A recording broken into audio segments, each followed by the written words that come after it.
Una familia reformada, en primer lugar, es cristiana. En segundo lugar, su tronco es apostólico, sus ramas son evangélicas y su follaje es confesional. En el siglo XVI, hermanos, todas las iglesias que surgieron de la Reforma se definieron a sí mismos teológicamente por medio de tratados o declaraciones doctrinales llamadas confesiones. Por 2 siglos, la iglesia reformada produjo más de 127 confesiones reformadas y catecismos para que los adultos y los niños aprendieran doctrina. Los cristianos, aunque crean doctrina apostólica y sana doctrina, no todos los cristianos son evangélicos, pero todo evangélico es ¿qué? Cristiano. Pero de igual manera, así como no todo cristiano es evangélico, no todo evangélico es confesional, es reformado. Pero todo reformado es evangélico, es apostólico, es cristiano.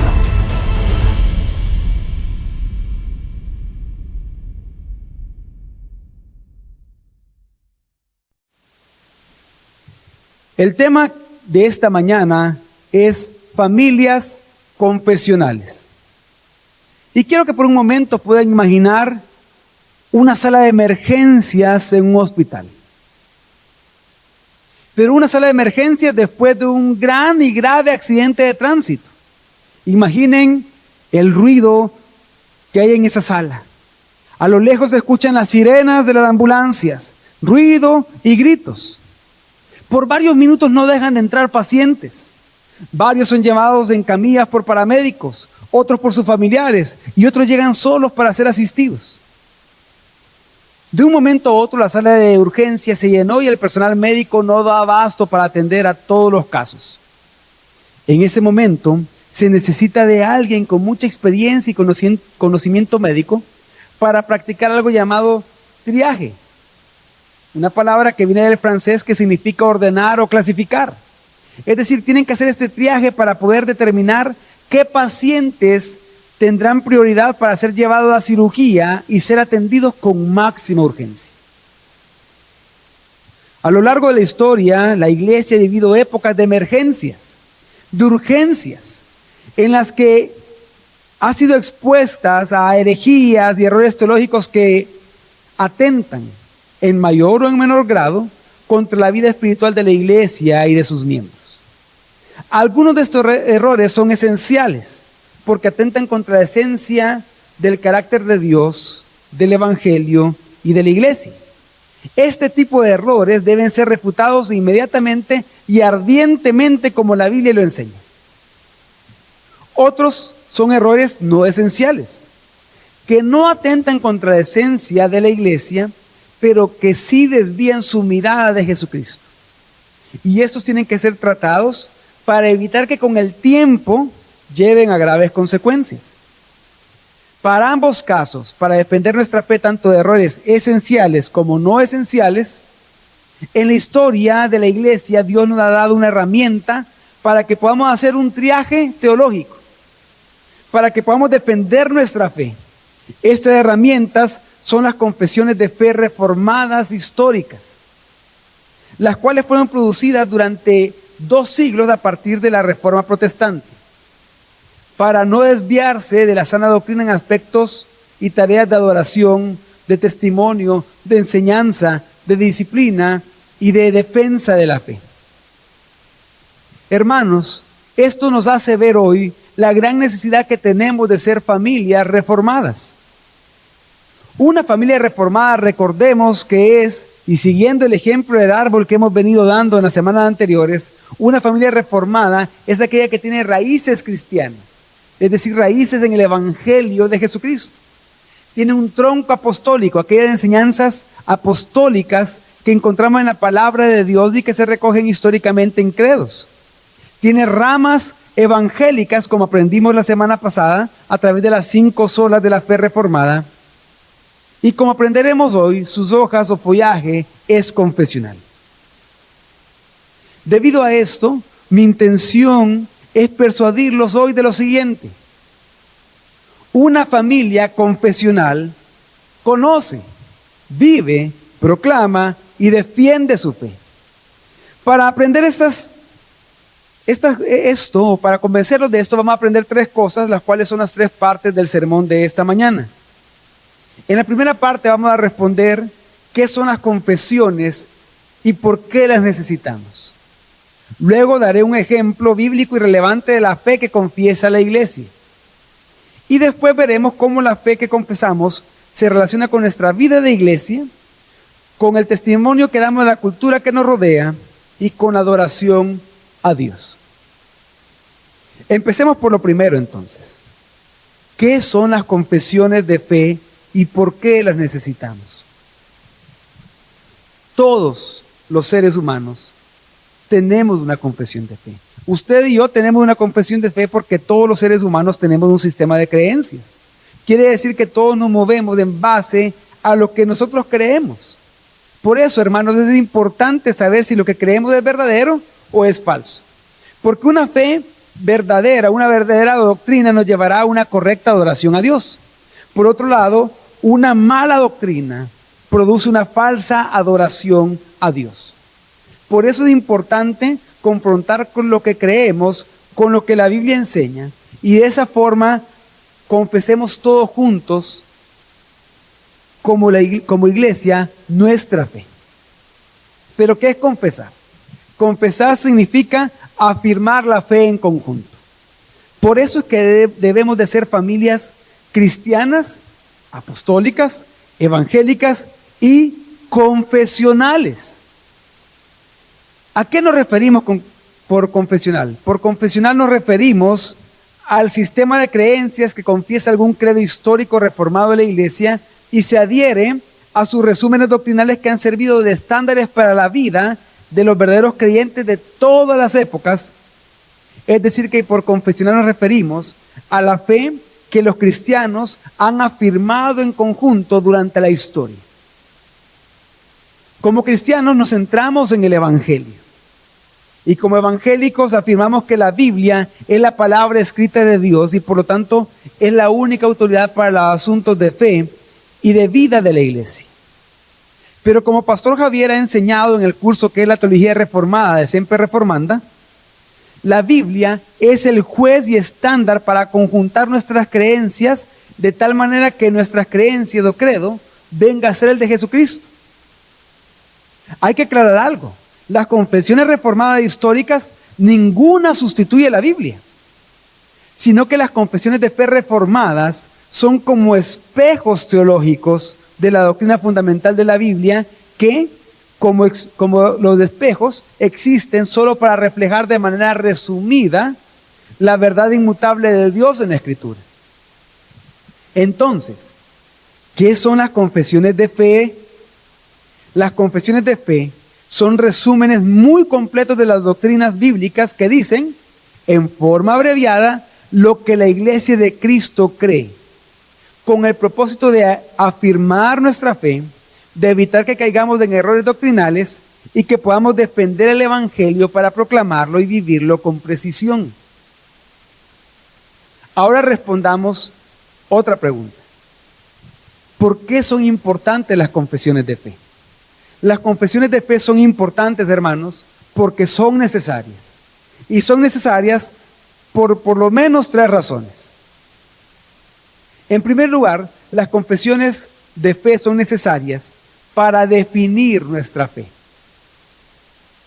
¿Por qué decimos que son necesarias para definir nuestra fe? Porque en primer lugar son practicadas en la Biblia, como vamos a ver más adelante, pero además de ser practicadas en la Biblia, de manera natural están fundamentadas en la Biblia misma. ¿Qué quiero decir con esto? Que de la Biblia misma brotan las confesiones que debemos hacer para afirmar que somos cristianos. Por ejemplo, y ustedes van a ver algunos pasajes en pantalla que no los vamos a leer por razón del tiempo, pero vamos a ver pasajes que contienen confesiones de fe que tenemos que afirmar para decir que somos cristianos. Y todas están en la Biblia. Por ejemplo, Mateo 10:32, Mateo 16:16, Romanos 10:9, 1 Corintios 15:3-7, Efesios 4:4-6, 1 Timoteo 3:16, 2 Timoteo 2:11-13, entre otros. De esta forma, las confesiones nos ayudan a permanecer en la enseñanza bíblica apostólica que confirma el testimonio de Jesucristo, que guían y orientan la fe y la adoración de la iglesia. Pero en segundo lugar, las confesiones de fe son necesarias para dirigir nuestra vida como iglesia. ¿Por qué? Porque nos guían para que mantengamos una correcta adoración a Dios. Pero también nos guían para que tengamos una correcta relación entre nosotros. Nos ayudan a vivir en santidad porque preservan la pureza de la iglesia por medio de la disciplina eclesiástica. Pero también sirven para el funcionamiento de la iglesia y de la vida cristiana, de aquello que hacemos como iglesia. Pero además ayudan a la instrucción y a la formación de todos los miembros de la iglesia, pero también ayudan para la evaluación de aquellos que son aspirantes a ser ministros de la iglesia. Y en tercer lugar, las confesiones de fe son necesarias para proclamar y defender la verdad. Como les dije anteriormente, en la historia de la iglesia han habido herejías y ataques de la fe cristiana. Por eso han surgido declaraciones y confesiones de fe. Entonces, las confesiones de fe históricas reformadas nos ayudan a tener un marco doctrinal para que primero identifiquemos el error doctrinal que está atacando la iglesia. Y que una vez identificando ese error, podamos defender la verdad de esas falsas enseñanzas. Y de esa manera ser más efectivos para cumplir la gran comisión. Todo esto quiere decir, hermanos, que la confesión de fe incluye fe, vida y acción. Por eso, una familia confesional conoce, vive, proclama y defiende su fe. Ahora veamos un ejemplo bíblico y relevante de la fe que confiesa la iglesia: el misterio de la piedad. Para eso les pido que me acompañen por favor a 1 Timoteo, capítulo 3, versículo 16. 1 Timoteo 3, 16. Vamos a esperar que todos lo tengan para poder leerlo. 1 Timoteo 3, 16. E indiscutiblemente grande es el misterio de la piedad. Él fue manifestado en la carne, vindicado en el Espíritu, contemplado por ángeles, proclamado entre las naciones, creído en el mundo, recibido arriba en gloria. Pablo había fundado una iglesia en la ciudad de Éfeso y en uno de sus viajes dejó allí a Timoteo para que pastoreara la iglesia, para que pastoreara el pueblo de Dios que estaba allí. Tiempo más tarde, Pablo escribe a Timoteo esta carta, la primera carta a Timoteo, y la escribe preocupado por la falsa enseñanza que había en Éfeso. Por lo tanto, le dice dos cosas. En primer lugar, le dice cómo debe afrontar ese problema y responder a los falsos maestros y a esas falsas enseñanzas. Pero por otro lado, le dice cómo debe comportarse en la iglesia. Y para ambas cosas, la iglesia local, tanto para defender la fe ante falsas enseñanzas, como para saber cómo comportarse en la iglesia local de Éfeso debía estar firme en la fe que confesaban. Muchos estudiosos de la Biblia piensan que 1 Timoteo 3:16 que acabamos de leer formaba parte de una confesión de fe cristiana del primer siglo. ¿Qué quiero decir con esto? Que antes que Pablo escribiera esto a Timoteo, ya lo que leímos en 1 Timoteo 3:16 era confesado públicamente por los cristianos en distintas partes. Era parte de un credo cristiano. Y lo que hace Pablo es ponerlo acá en 1 Timoteo. Incluso muchos piensan que lo que está escrito aquí en 1 Timoteo 3:16, junto con algunos otros pasajes de la Biblia, son la base o fueron la base del credo de los apóstoles. Y si nos damos cuenta, 1 Timoteo 3:16 comienza diciendo: e indiscutiblemente grande es el misterio de la piedad. La palabra indiscutiblemente se refiere a que es una confesión general y unánime de todo el pueblo de Dios. Quiere decir que indiscutiblemente significa una fe afirmada en conjunto. Pero este misterio no solo es indiscutible, sino que también es grande e incomparable.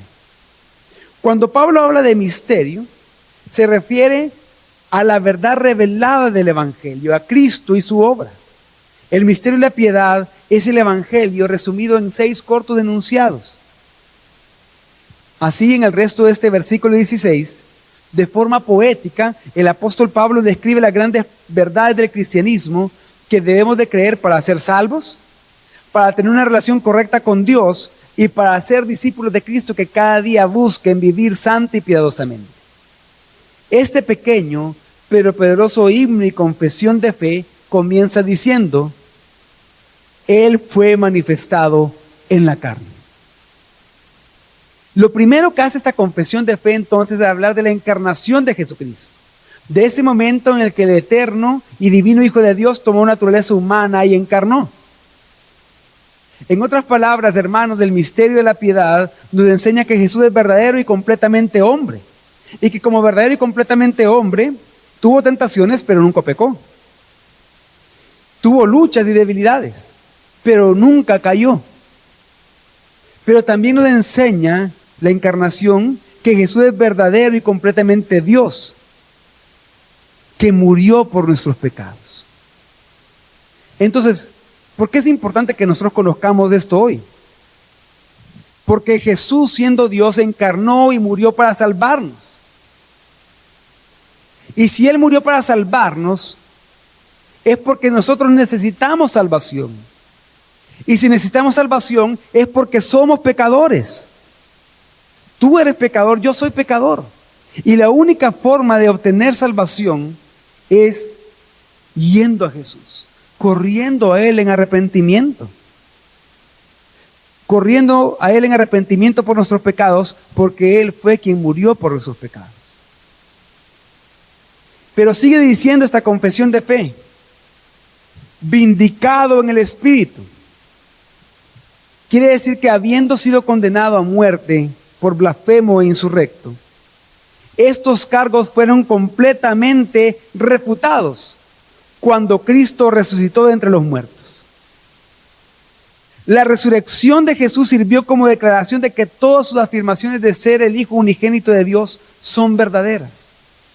Como dice Romanos 1:4, fue declarado Hijo de Dios con poder conforme al Espíritu de santidad por la resurrección de entre los muertos, nuestro Señor Jesucristo. Aquí nos está enseñando entonces que Jesucristo resucitó, y por lo tanto aquellos que estamos unidos a Él por la fe, hemos resucitado junto con Él. Es decir, que hemos recibido una nueva vida en Cristo. Por lo tanto, debemos de tener fe, debemos de creer quién es Jesús y lo que Él ha hecho. Y de esa manera vivir así, por la fe en Cristo Jesús. Luego, esta confesión de fe dice: contemplado por ángeles. El ser visto por los ángeles resalta la ascensión de Jesucristo. Esa ascensión para sentarse a la diestra del Padre, sentarse en su trono y gobernar. Y estar frente a los ángeles, quienes presenciaron su victoria por su muerte y resurrección, pero quienes continuamente están adorando a Jesús. El conocer esto nos lleva a recordar que Jesucristo está en su trono y está reinando. Eso significa que Él gobierna sobre todas las cosas.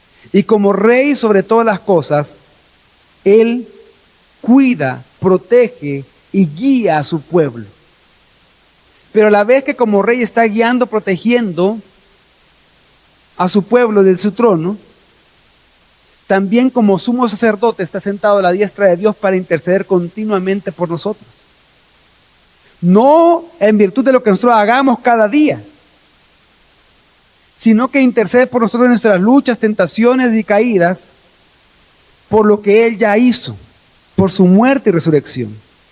Entonces podemos vivir confiados de que Cristo, quien murió y resucitó para salvarnos, ahora gobierna nuestra vida e intercede por nosotros. Y estamos seguros en Él.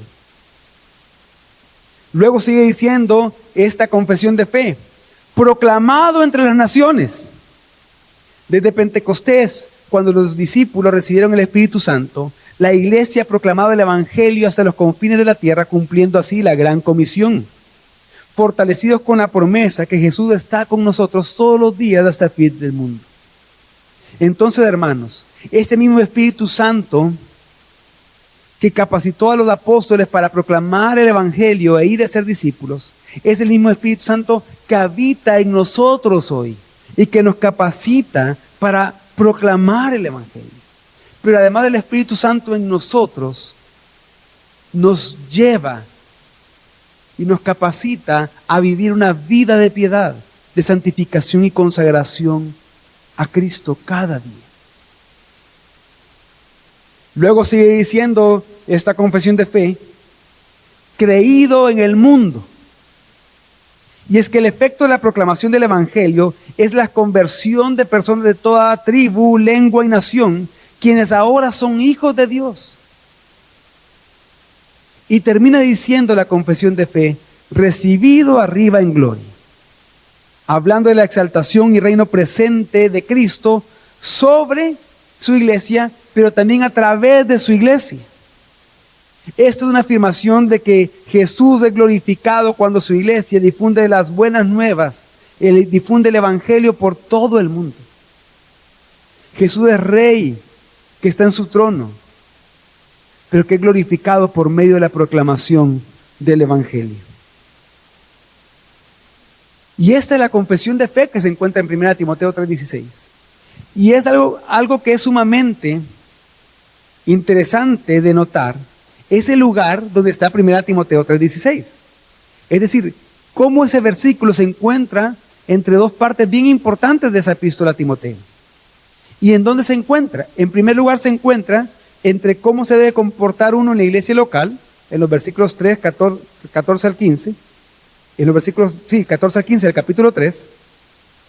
Pero por otro lado, está antes de la advertencia que Pablo hace acerca de los falsos maestros y sus falsas enseñanzas en el capítulo 4, versículos 1 al 5. ¿Qué quiere decir? Que nuestra confesión de fe, que la fe que afirmamos en conjunto es útil tanto para comportarnos en la iglesia local y convivir con nuestros hermanos en la fe, como para relacionarnos con la cultura que nos rodea, refutando el error y las herejías que existen. Esto quiere decir que la confesión de fe incluye fe, vida y acción. Eso es importante porque la confesión que hacemos, la fe que confesamos, tiene que ver con nuestra vida de iglesia, con el testimonio que damos a la cultura que nos rodea y con nuestra adoración a Dios. Y comencemos hablando de lo primero, la fe que confesamos y nuestra vida de iglesia. Uno de los propósitos por el cual Pablo escribió esta carta a Timoteo lo encontramos en 1 Timoteo 3, 14 y 15. Dice: te escribo estas cosas esperando ir a ti pronto, pero en caso que me tarde, te escribo para que sepas cómo debe conducirse uno en la casa de Dios, que es la iglesia del Dios vivo, columna y sostén de la verdad. Aquí vemos que el Evangelio mismo, el indiscutible y grande misterio de la piedad, es el fundamento para comportarnos en la iglesia. La iglesia no es un lugar, no es un edificio, es el pueblo de Dios, el cuerpo de Cristo. El misterio de la piedad nos enseña y capacita y nos impulsa a darle gloria a Dios como su iglesia. Y precisamente las confesiones de fe históricas reformadas hacen lo mismo. Algo que hacen estas confesiones de fe es que nos ayudan a entender la naturaleza de la iglesia. Como lo vemos acá, en el versículo 15, que dice que la iglesia es la casa de Dios. En el Nuevo Testamento, Dios no habita en un templo, sino que habita en su pueblo del nuevo pacto. La iglesia como pueblo de Dios es el templo donde Dios habita. Hermanos, Dios habita en medio de su pueblo. Esto entonces nos tiene que llevar a valorar aún más nuestra iglesia local. Pero también dice que es la iglesia del Dios viviente. Ya de por sí la palabra iglesia significa reunión o asamblea del pueblo de Dios. Entonces, el hecho de que sea la iglesia del Dios vivo resalta que el Dios vivo y activo está presente en medio de su pueblo cuando se reúnen. Está aquí presente en medio de nosotros, fortaleciendo nuestra adoración y servicio a Él, equipándonos y transformándonos. Hermanos, cuando el pueblo de Dios se reúne, Dios está allí en medio de ellos. Dios está ahora mismo aquí en medio de nosotros. Lamentablemente, muchos cristianos hoy están dejando la iglesia, están dejando de congregarse con la excusa de que ellos desean tener una relación personal con Dios. Lo cual es irónico, contradictorio y lamentable, porque se están alejando del pueblo de Dios, de donde Dios ha dicho que deben de acercarse, donde Dios ha dicho que Él mora especialmente y se revela a sí mismo en la iglesia local. Uno no puede tener una relación con Dios aparte de su iglesia local, porque Dios nos ha salvado para que formemos parte de su cuerpo. Por eso, la confesión que hacemos, la fe que afirmamos en conjunto, es necesaria y útil para comportarnos en la iglesia, en la casa de Dios. Nos enseña cómo debemos ver la iglesia y cómo debemos comportarnos en la iglesia. ¿Y cómo debemos de hacerlo? Bueno, en primer lugar, debemos de poner atención a nuestras relaciones con nuestros consiervos y hermanos en Cristo. La pregunta es, ¿cómo tú y cómo tu familia se están relacionando con la iglesia local? ¿Cómo tú y cómo tu familia se están relacionando con los hermanos en la fe de esta iglesia local, con otras familias cristianas? Por ejemplo, Pablo en una carta muy parecida a esta, en la carta a Tito, en el capítulo 2 le dice a Tito que él con los hombres mayores tiene que relacionarse como padres, con honra y con respeto. Con las mujeres mayores como madres, también con respeto y con honra. Con los jóvenes, con los demás hombres como hermanos. Y con las demás mujeres, con las jóvenes como hermanas, con toda pureza y santidad. La pregunta es, ¿cómo te estás relacionando tú con tu iglesia local? ¿Lo estás haciendo con honra, con respeto, en servicio, en pureza? Por ejemplo, pregúntate si una vez que tú has venido a congregarte, ¿tú haces más durante la semana para tener relación con tus hermanos en Cristo? Discipulándote, teniendo comunión con ellos, orando por ellos, etcétera. ¿Haces más para convivir con ellos? ¿Cómo te estás relacionando con tus hermanos de la iglesia local? ¿O estás viniendo y lo primero que haces con tus hermanos que te están sirviendo, por ejemplo, de hermanos que te están diciendo dónde tienes que ubicarte? Lo primero que haces es ignorarlos y menospreciar sus indicaciones. Con eso no estás mostrando amor por tu iglesia local. O de repente, quejándote porque, otra vez el pastor que está ahí enfrente está diciéndole las medidas de bioseguridad. Pero lo hacemos porque hay hermanos que no lo siguen. Que dejan encendidos sus teléfonos de otras cosas y que no están mostrando amor por los demás. Esas son las pequeñas muestras de cosas que manifiestan cómo te estás relacionando con tu iglesia local, cómo ves a tus hermanos. La falta de honra o la honra con la que te relaciones. Pero también debemos demostrar que vemos bien la iglesia según la palabra y sabemos cómo comportarnos en la iglesia, en nuestro servicio a Dios sirviendo a nuestra iglesia local con nuestros dones y talentos, con nuestra ofrenda, tiempo y oraciones. ¿Estás discipulándote como familia? ¿Tu familia se está discipulando? ¿Están sirviendo como familia? ¿Están ofrendando? ¿Están siendo generosos con las necesidades de tus hermanos? ¿Están orando por ellos? Padres de familia que están acá, madres de familia que están acá, ¿están discipulándose y permitiendo que sus hijos se discipulen? ¿Están sirviendo y animando a sus hijos a que sirvan? ¿Están dando testimonio de oración y generosidad a sus hijos por cómo se relacionan con los demás? Y es que, hermanos, la confesión de fe testifica al mundo lo que la iglesia es y hace. Y parte de lo que hacemos es proclamar al mundo la verdad. Por eso que ahora quiero que hablemos de la fe que confesamos y el testimonio que damos a la cultura que nos rodea. La iglesia de Éfeso, que ya les dije que pastoreaba a Timoteo, estaba siendo constantemente atacada por distintos flancos. Por un lado estaban los líderes corruptos y sus falsas enseñanzas. Pero por otro lado estaba la influencia de la cultura pagana dentro de la iglesia, que buscaba que la iglesia fuera más como el mundo, que la iglesia fuera más como la cultura pagana de Éfeso. Entonces, Pablo usa la confesión de fe del misterio de la piedad de una manera apologética para defender la verdad y refutar el error. ¿Cómo lo hace? Lo hace desde el principio. Cuando dice, grande en verdad es el misterio de la piedad.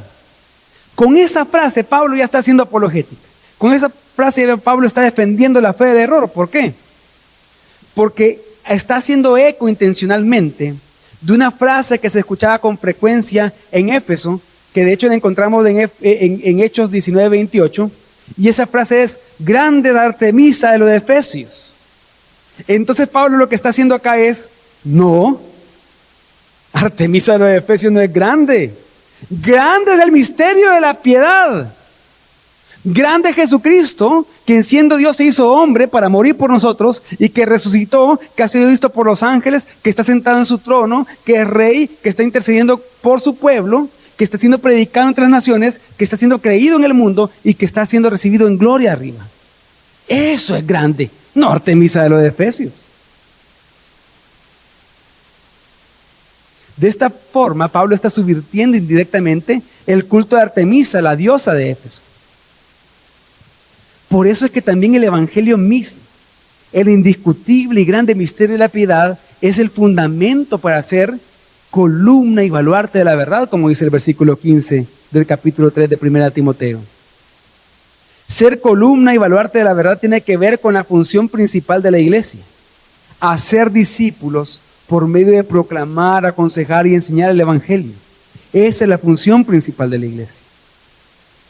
Y hermanos, la confesión que hacemos, la fe que afirmamos en conjunto, es necesaria y útil para proclamar y defender la verdad que nos ha sido dada. Somos columnas y baluartes de la verdad cuando somos conscientes que lo que nuestra sociedad necesita para cambiar es escuchar esa fe que confesamos, es escuchar la doctrina que creemos, es el evangelio. Para cambiar nuestra sociedad no necesita la política ni la economía. Estas cosas no pueden transformar el corazón humano. Nuestra sociedad necesita el evangelio y eso debemos de proclamar. La pregunta es, ¿qué estás proclamando? ¿Qué está proclamando tu familia? Y es que, hermanos, todos somos proclamadores de algo. Y por lo general proclamamos y hablamos de aquello que más nos apasiona. Entonces, ¿qué estás proclamando como familia? ¿Acaso están proclamándose acerca de sí mismos? ¿De las cosas que hacen? ¿De lo bueno que son como familia? ¿O están proclamando sus empresas? Hablando de sus empresas, de su dinero, de sus negocios. ¿O estás proclamando de tus relaciones, de tus amistades, de tus deportes, de hobbies que practicas? Y no tiene nada de malo que tú quieras hablar de tu trabajo o de los hobbies que practicas. Pero ¿qué pasa cuando de lo que más hablas, de lo que más proclamas y tratas de convencer a la gente es de esas cosas? Significa que eso es tu prioridad y que no estás consciente que tienes que proclamar la fe que confiesas. Si estás haciendo eso, arrepiéntete y confiesa la fe que la iglesia afirma delante del mundo. Pero también la iglesia, como columna y baluarte de la verdad, defiende la verdad. Hermanos, la iglesia es el vehículo de la verdad en el mundo. Eso quiere decir que Dios ha confiado su verdad a la iglesia. Por eso es que la iglesia tiene que mantenerse firme en esa verdad, apoyándola y defendiéndola en contra de los errores y distorsiones. Dios siempre ha dado su revelación especial a su pueblo y luego a través de su pueblo al mundo. Debemos de entender que sin la iglesia la verdad en una sociedad se debilita y pierde fuerza. La pregunta es, ¿qué estás defendiendo? ¿Qué está defendiendo tu familia? Porque así como todos somos proclamadores de algo, todos somos defensores de algo. Y por lo general defendemos aquello por lo que vivimos. ¿Qué estás defendiendo como familia? ¿Acaso defiendes ideologías, partidos o personajes políticos? ¿O estás defendiendo posturas económicas? ¿Defiendes equipos deportivos? ¿O defiendes tu dinero? ¿Defiendes tu tiempo, tus gustos, tus placeres? ¿Qué estás defendiendo? Si son estas cosas las que estás defendiendo, arrepiéntete y defiende la fe que la iglesia confiesa. Y algo importante que tenemos que notar es que Pablo está diciendo esto sobre la iglesia local. Él está escribiendo a un pastor de una iglesia local, al pastor Timoteo de la iglesia de Éfeso. ¿Por qué es importante notar esto? Porque es vital que nos comprometamos con nuestra iglesia local gracia sobre gracia y que nos aseguremos de que juntos estemos creciendo saludables, edificándonos en amor y en verdad. Para eso, hermanos, son necesarias las confesiones de fe reformadas históricas. ¿Por qué? Porque ellas nos instruyen para proclamar y defender la verdad acerca de Dios, su carácter, su naturaleza y su palabra, de los decretos de Él, de su providencia y de su creación. Nos hablan de la naturaleza del ser humano, de su caída y de su pecado, pero también nos hablan de Cristo, de quién es Él y de la salvación que ha hecho a nuestro favor. Nos hablan de la iglesia, de su naturaleza, identidad y funciones, pero también hablan de la esperanza que tenemos en la segunda venida de Cristo y en el juicio final. Ustedes pueden tomar cualquier confesión de fe reformada histórica y ver el índice de la misma y ver estos mismos temas ahí. Nos habla de todo eso. Por lo tanto, son útiles para que nosotros podamos saber cómo comportarnos en la iglesia y defender la verdad en la cultura que nos rodea. Entonces, hermanos, la confesión que hacemos, la fe que afirmamos en conjunto es necesaria y útil para relacionarnos con la cultura que nos rodea, corrigiendo el error y enseñando la verdad. Nuestra confesión es nuestra arma de ataque, pero también es nuestro escudo que nos permite oponernos, por un lado, a las falsas enseñanzas y falsos maestros que se infiltran en la iglesia. Falsas enseñanzas religiosas, culturales, sociales, económicas, políticas, etcétera, que buscan que desviemos nuestra mirada de Cristo, pero también nuestra arma de ataque y de defensa en contra de la mundanalidad de la iglesia.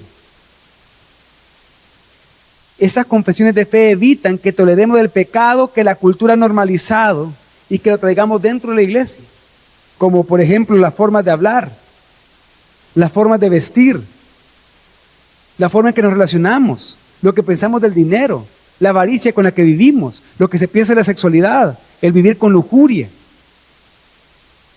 o el uso que hacemos de herramientas, como las redes sociales, por ejemplo. Pero, además de hablar de la fe que confesamos y la vida de iglesia y nuestro testimonio a la cultura que nos rodea, debemos de hablar de la fe que confesamos y nuestra adoración a Dios. La confesión que hacemos, la fe que afirmamos en conjunto, es necesaria y útil para guiarnos a celebrar, a adorar y servir a Dios como iglesia local. Cada uno usando sus dones y capacidades, pero todo afirmando la misma fe en el mismo Señor, por el mismo Espíritu, para la gloria del mismo Dios, el único Dios verdadero, el Dios triuno a quien adoramos. Y esa vida de adoración se resume en una frase que los reformadores dijeron mucho. Es una frase en latín, la frase es coram Deo. Esta frase significa ante la presencia de Dios. Por eso es que el nombre de la conferencia a la que lo invitamos del 5 y 6 de agosto se llama Coram Deo. Coram Deo significa o implica vivir ante la presencia de Dios bajo su autoridad para la gloria de Él. Eso es una vida de adoración integral a Dios. Lamentablemente muchos cristianos hoy no viven Coram Deo, sino que están viviendo Coram Cosmos, ante la presencia del mundo. Viviendo para el mundo. Quieren ser vistos por el mundo. Quieren ser aplaudidos y reconocidos por el mundo. ¿Por qué creen que es tanto fervor por los likes que reciben sus publicaciones? Por los faves que reciben los posts que hacen en Instagram. Por el número de gente que está viendo sus TikTok. Porque quieren ser vistos por el mundo. Quieren ser reconocidos por el mundo. Quieren vivir ante la presencia del mundo. Bajo la autoridad del mundo. Y para la gloria del mundo. La pregunta es si ustedes como familia están viviendo Coram Deo o Coram Cosmos. Están viviendo ante la presencia de Dios, conscientes que están ante su mirada continuamente. Viviendo para la audiencia de uno, para glorificarlo y agradarlo a esa audiencia de uno. O están viviendo para que el montón los vea. Ante la presencia del mundo. Y es por eso que quiero concluir preguntándoles, ¿qué estás confesando en tu vida? ¿Qué estás confesando en tu vida? ¿Cuál es la fe que estás siguiendo? ¿Acaso es fe al dinero? ¿Fe a la política? ¿A tus conocimientos? ¿A tus contactos? ¿Fe a una religión inefectiva o fe a tu propia moralidad para sentirte bueno por ti mismo? Y es que, hermanos, todos tenemos una confesión. Y esa confesión tiene una base. ¿Cuál es la base de lo que tú confiesas? ¿Tu propio corazón engañoso, irremediable y alejado de Dios? ¿O acaso la base de lo que tú confiesas es lo que la cultura enseña? ¿O la base de lo que tú confiesas es la Biblia? Y es que solo la confesión sincera, con fe y arrepentimiento de quién es Jesús, Dios encarnado, Señor y Salvador, de lo que Él hizo, su muerte y resurrección para perdonar nuestros pecados y darnos vida eterna, solo esa confesión puede salvarte. Si tú hoy has venido aquí sin ser miembro de la familia de Dios, sin ser miembro de la iglesia de Cristo, y al contrario has venido como ajeno a la familia de Dios, como enemigo de Dios, deja todas esas confesiones que estás haciendo en tu vida y confiesa a Jesús como Señor y Salvador. Cree en Él, porque solo eso puede salvarte. Pero para aquellos que somos miembros de la familia de Dios, tienes que reconocer que solo confesar la fe que la iglesia a través de la historia ha afirmado puede hacer que vivas en adoración a Él. ¿Qué estás confesando en tu matrimonio? ¿Qué estás creyendo acerca de qué es el matrimonio y cuál es su propósito? ¿En qué se basa la confesión que haces del matrimonio? ¿En lo que el mundo dice o en lo que la Biblia dice y la iglesia de Cristo confiesa? ¿Acaso tu confesión del matrimonio se basa en lo que la cultura enseña? Que el matrimonio es un simple contrato y que puedes deshacerlo cuando quieras, que no es nada relevante, que es pasado de moda, que ya no es necesario, que tú puedes separarte cuando quieras de tu esposa o de tu esposo.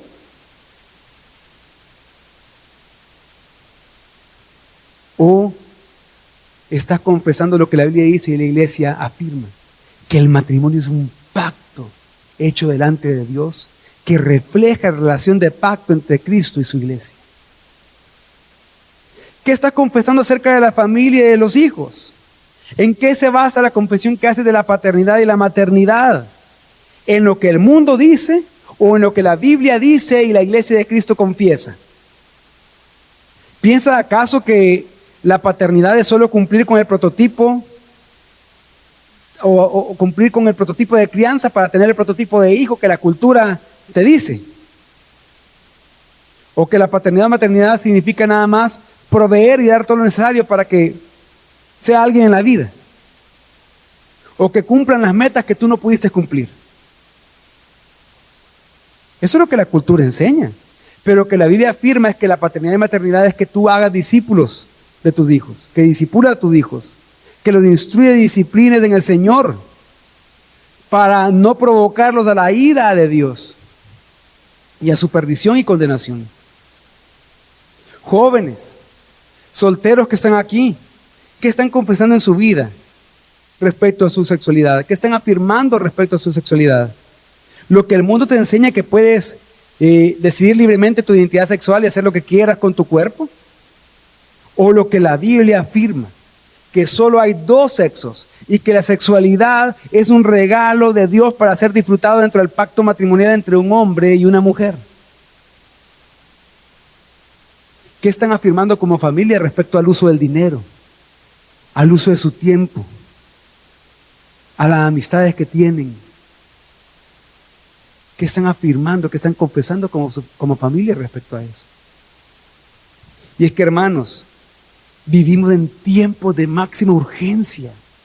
Por eso, como iglesia y familias cristianas debemos estar atentos, así como aquellos médicos en las salas de urgencias. Pero nosotros tenemos que estar atentos para discernir las herejías, errores, amenazas culturales y religiosas que atentan contra la salud y la vida de la iglesia y de nuestras familias. Hoy, las familias cristianas evangélicas debemos ser familias reformadas, estar firmes en la fe que confesamos y así asegurarnos que nuestra adoración, testimonio, enseñanza, disciplina y defensa de fe sea acorde a la Biblia. Para todo esto, tu familia necesita adherirse y afirmar una confesión de fe reformada histórica.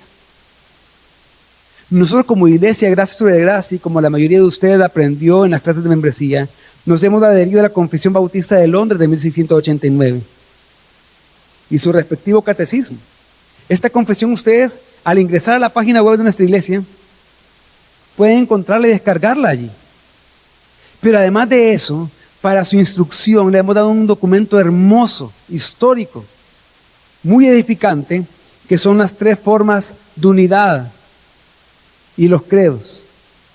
Ahí ustedes van a aprender más acerca de los credos, de una confesión de fe, de un catecismo, pero también de los cánones de Dort, que son aquellos que, por medio de los cuales, esa reunión de iglesias, por medio de las cuales hemos obtenido hoy las doctrinas de la gracia que nosotros creemos.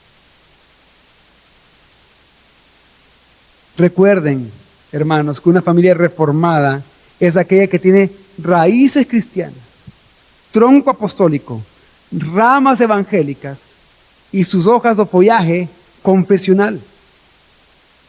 Debemos ser familias confesionales, recordando siempre que una familia confesional conoce, vive, proclama y defiende su fe. Vamos a orar.